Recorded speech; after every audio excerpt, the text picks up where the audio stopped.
Hello, hello. Hi, Miss Jenny Taliadoros. Hi, Hi. Francisco. We are Hi. together. We are together yet again, as always. Jenny Yes. Taliadoros is Jenny. Okay. Jenny Taliadoros publishes paper doll books and a paper doll.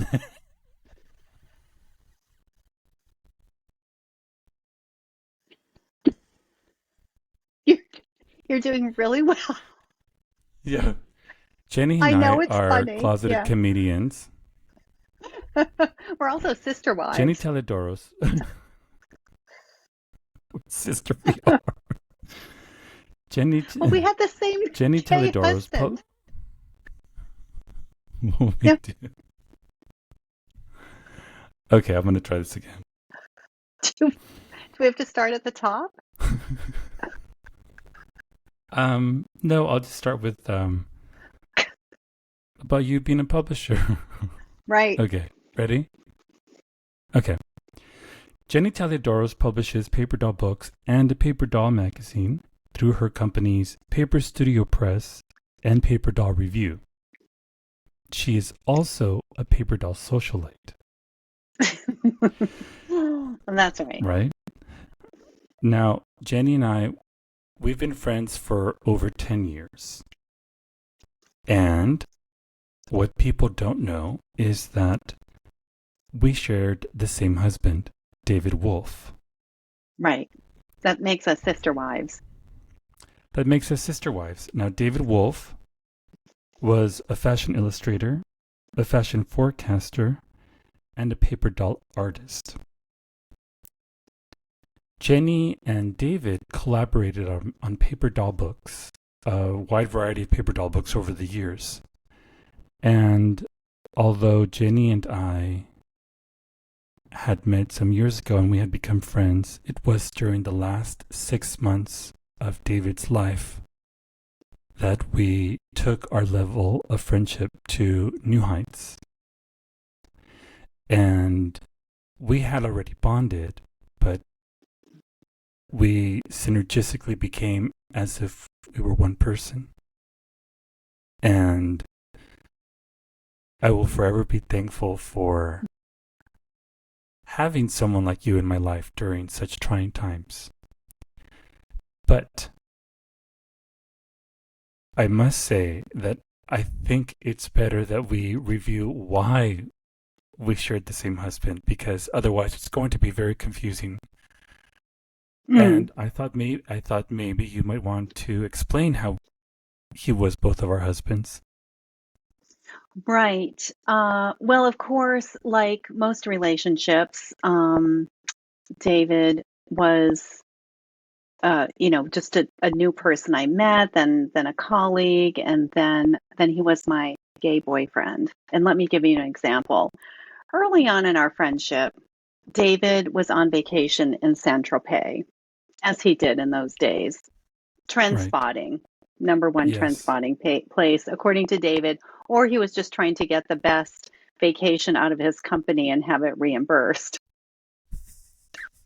So a postcard comes in the mail. Chris is my actual husband, and he went to the post office and comes home with the mail and says, "Oh, you got a postcard from your gay boyfriend." And I said, "Well, it's better than me telling you you've got a postcard from your gay boyfriend." Yeah. Yes. So, yeah, David and I met through the paper doll world, and I knew him. He found my company. I was putting out a magazine then called Paper Doll Studio, and it was all about the art and fashion of paper dolls. And through a friend and a friend of a friend, he was told about my magazine and said, "You have to join and subscribe immediately," which he did. And then he immediately started sending art for the themes. And I immediately started showing things, full page because it was, I didn't know who he was, but what I was seeing was next level. And then we Mm. met at what we actually have a paper doll convention. There's conventions for everything. And when we met, it was a dress up night, and I looked ridiculous. I was dressed in white satin from head to toe. I had this long, flowing white cape, and I had a big blonde wig and false lashes. And someone from the convention said, "Oh, you have to meet David Wolf," and brought me over. And so that's what I looked like when we met. And, you know, David was just so delighted to see such a ridiculous creature before his eyes. So it was like, that was a kismet moment. I don't know if it was like that when you met David for the first time, but it it happened, and then soon after, I started to grasp what who David was and what he had to offer. And you'll understand that I didn't really grasp the gravity of his career because my first thought was, oh, I want David to be on my little paper doll magazine team before Deanna Williams picks him up for her Cornerstones paper doll magazine. So I Mm. called him up. I had his office number because he was a subscriber and a member. So I called him up and he answered the phone in his office. And I said, "Oh, hi, David. This is Jenny Taliadoros calling from OPDAG. That's the acronym for our group. And I was wondering if you would," and he said yes, and he didn't even know what I was going to ask, but I wanted him to be a managing editor of our magazine, and he was. And from then on, everything just was building and building and building. We really became instant friends. We connected on so many levels, and we connected on like just a creative level. He being a forecaster, he would like to almost create the future in a way. And he did that with fashion. He would see something, he would think that this was going to become trendy. He would say it and people would do it and it would happen. And Mm. he wanted to do the same thing with paper dolls. He had such a love of paper dolls from childhood. He drew them a little bit, later in his life as an adult, but he stepped into the world of it and he realized that he could be a big part of it, and he wanted to be published. So he and I worked together. I had the infrastructure in place from doing the magazines. So he was this huge force in starting my paper doll publishing company. And we talked every day for years, sometimes multiple times a day, emailing. Um, so we were in it. And my husband, we've been married for 32 years. So Chris is my soulmate, but David was my soulmate too. I don't know how it happened, but it was, we were so much in the same place, David and I, but in a completely different way than Chris and I. It's like when you get together with someone and you have that creative spark together and you can make things happen. And I feel Mm. like we're doing that right now a little bit with me and you. We're getting something creative off the ground with Yes. your podcast. And um and the reason behind it is we're both working through the loss of David. So, I'm going to send that back to you. That is beautiful. Thank you so much, Jenny. Absolutely. I feel that what you and David had was extraordinary, and it was beyond just a friendship. It was beyond just a working relationship because, as you said, you two would talk daily and sometimes more than once a day. And I know this because I witnessed it. I was at his side for 13 years and I saw it happening all of the time. And I loved your honesty with him, your transparency. You knew him, and you also knew how to work with an artistic mind, being an editor, and you understood him and were able to bring out the best out of him. Also, you were able to calm the nerves of a nervous artist. And he loved you. I remember one time I asked him, "Do you have a best friend?" And he said, "Yes." "Oh, who is it?" And he said, "It's Jenny Taliadoros." And it made perfect sense. And I loved how you two got along at all times. And you and him got to see each other pretty much annually at the paper doll conventions or when you came to visit. Those were magical moments that he lived, and although I've only seen you a handful of times because we live in different states, I don't see it as that we're apart from each other. Perhaps we are physically apart, but not spiritually. In fact, David's passing made it so that you and I became psychically linked to the point where I knew you were channeling David, or I knew you were channeling information from someone else, maybe from his daughter Amanda, who passed away shortly before David did. I remember you stating something very important when David became sick, and you said, "Remember, Francisco, people react differently to illness and death. Under all this stress that I was under, dealing with David's physical and mental breakdown, visiting him every day at a nursing home, somehow I remembered that piece of advice that you gave me, and it kept me from probably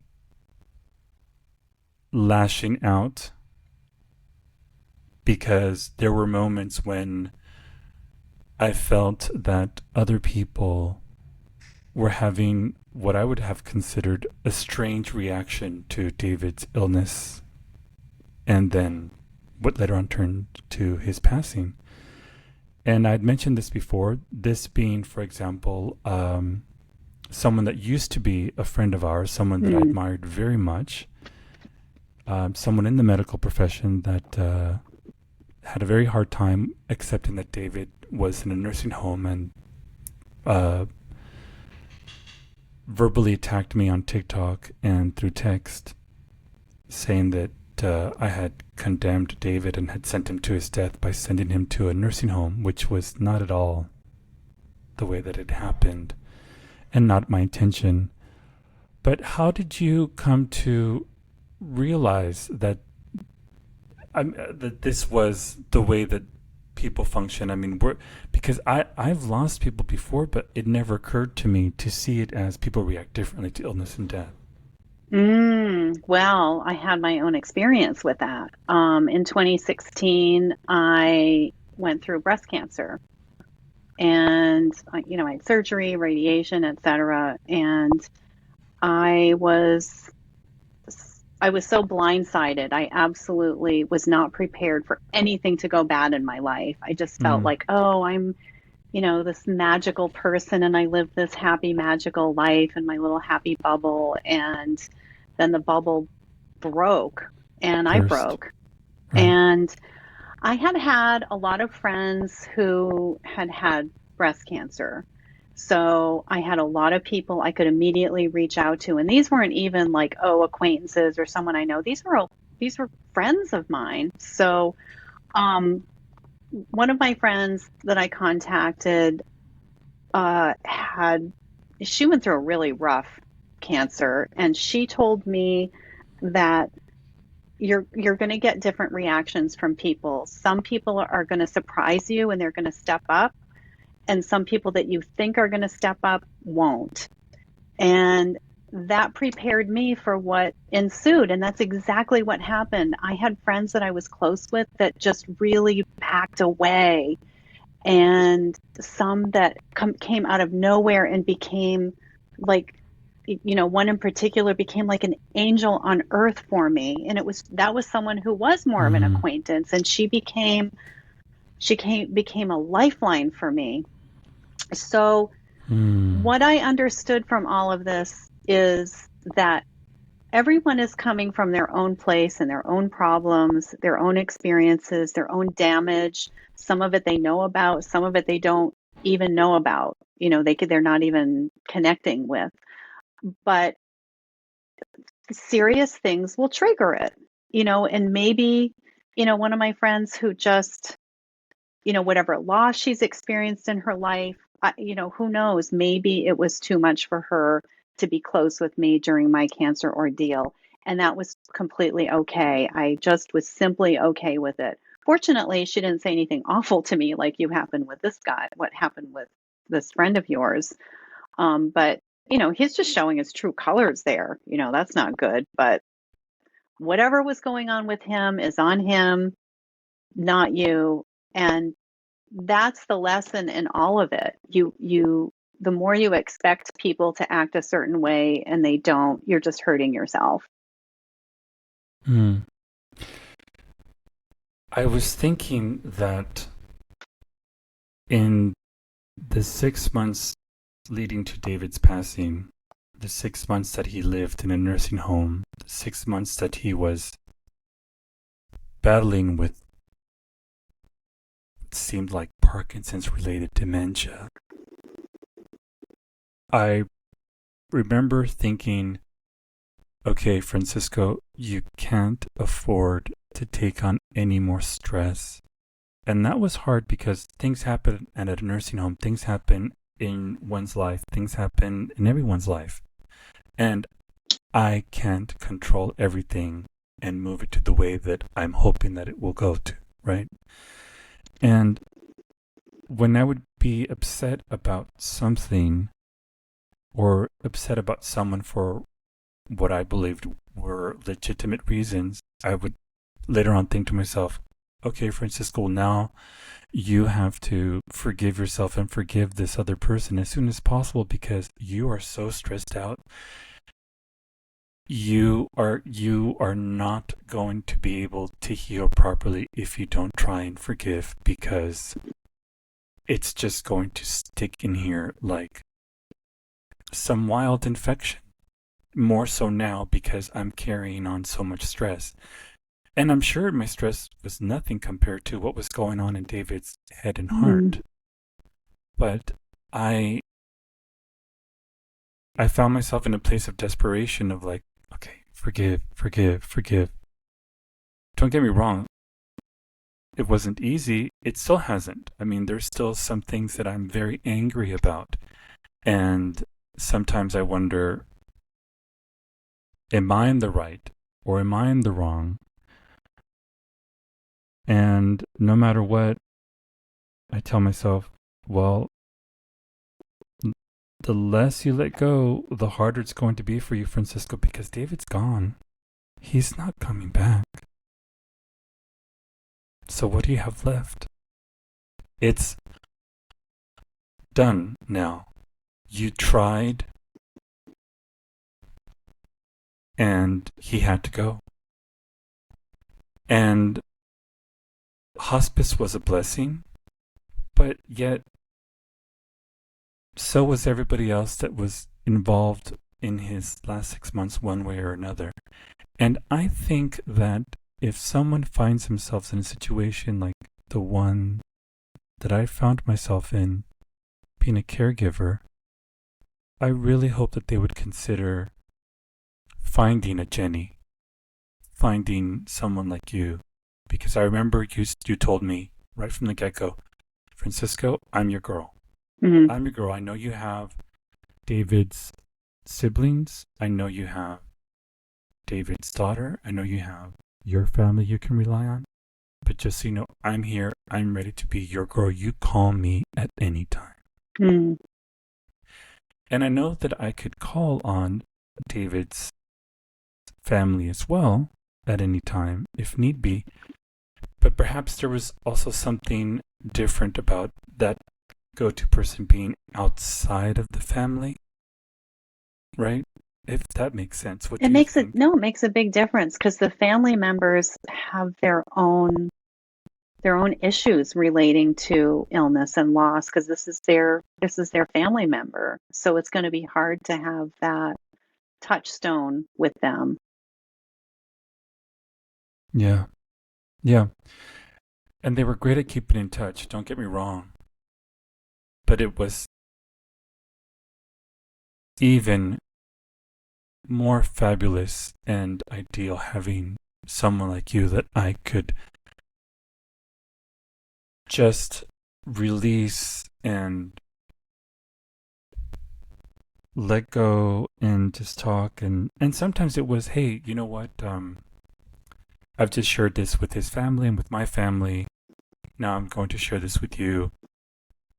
And that was it. It Hmm. was just me updating you. And other times I needed someone that perhaps wasn't in the immediate family to help think for me, to help channel some sort of hope, Mm. some sort of message to help me wake up the next day and face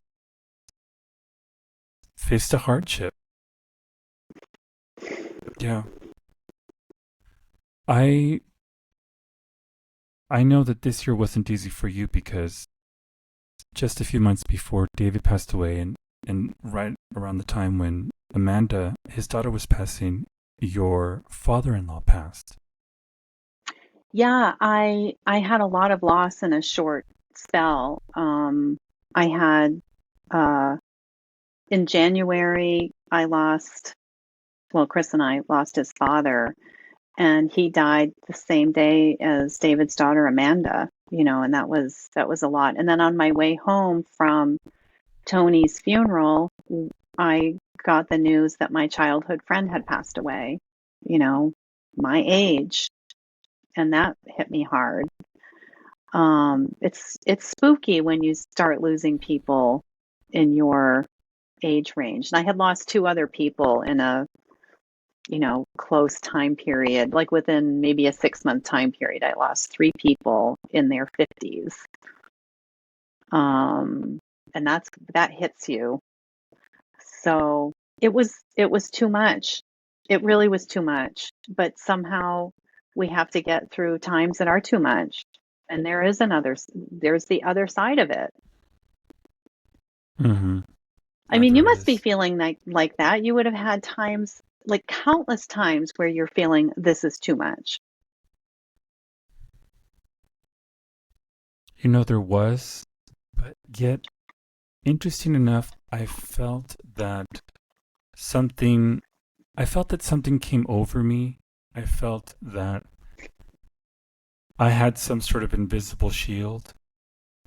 Also, what helped was that he was only 10 minutes away, Hmm. 15 at the most.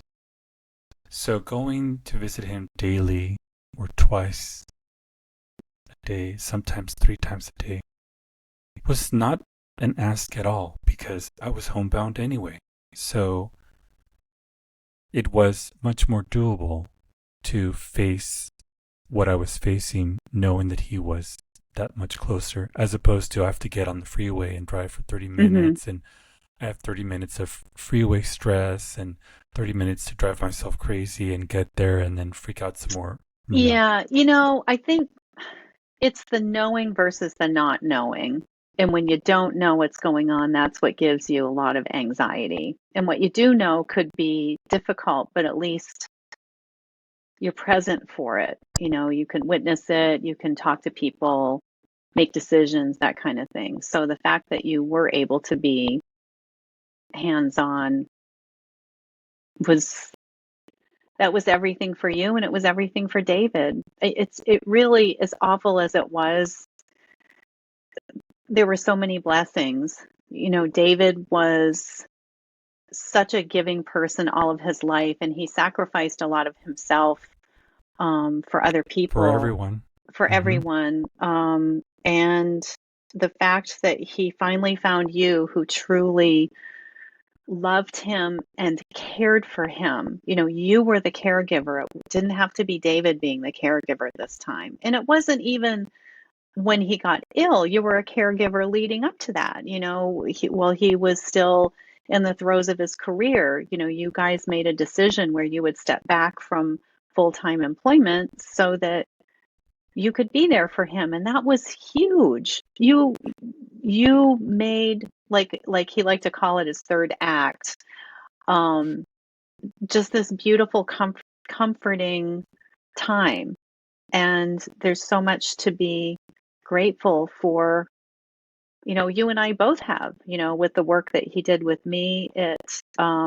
It made, the last 10, 20 years of his life enriching, joyful, and a word that David needed so much. And it's a word that we all need, and it's hard to come by for some people, and that's contentment. I think a lot of people have a hard time just simply being content. I know I do. I know I do. I'm never content. I'm never happy, but I'm aware of it. And he was very okay with being content. He was able to accept. There were a lot of things that he taught me directly and indirectly that he taught us, I'm sure. Mm. How did you establish the way that you and David would work on paper dolls? Everything was natural based on our strengths. Organic. Yeah, that's the way it has to be with everything for me. And I've been, in business for over 30 years, and I've really learned that, I need to work with people in relationships where it happens naturally and organically and easily and effortlessly. And I've had many examples where, you know, someone comes in and wants to be a contributor, but they operate in a very different way than I do. And it just gives me so much anxiety. It's just so hard. And I don't want to work that way anymore. And I don't have to. And I think a lot of people, when they get, I'm in my late 50s now, and in your 60s and so on, and you don't want to put up with that. And if you get to a position where you can make those decisions, you do. Like we have friends who he owns a garage. He sells cars and fixes cars. He has people he won't work for. Or you know what I mean? He won't fix their cars because they're Mm-hmm. Too difficult. But he's in a position Mm-hmm. where he doesn't have to take every client because you possibly can, because you're trying to make ends meet and grow your business and stuff. Right. Yeah, I definitely remember experiencing you and David having this flow, just back and forth sharing. Hmm. Maybe you had an initial idea, or maybe he had an initial idea, and it was this constant sharing back and forth. And okay, what about this? Hmm. Okay, what about this? Oh, yeah. And sometimes it was, oh, yeah, from the beginning. And sometimes it wasn't. And that was okay too. It just was this fabulous relationship of trust and love. Yeah. And I have that with so many people I work with. I work with a lot of artists, writers, different kinds of contributors. I have a retired librarian from Philadelphia who volunteers her time to proofread, edit, fact check, write articles, and she does it for the joy of being a part of this paper doll world. And, I have people who are professional writers. Even David's daughter, Amanda, would write for us and wouldn't take money for it because it's a little business, it's a special business, and there's so much joy and satisfaction that comes on all levels. So, I'm really crazy lucky to be in this spot, and I wouldn't be here without David. And honestly, Francisco, if we had talked 4 or 5 years ago, I truly, and you probably felt the same way, I truly could not imagine my life without David. How am I going to run my business? How am I going to do anything new who am I going to talk to about all the million things that were so unique to me and David? I didn't Absolutely. know, but here we are. We're at this place, and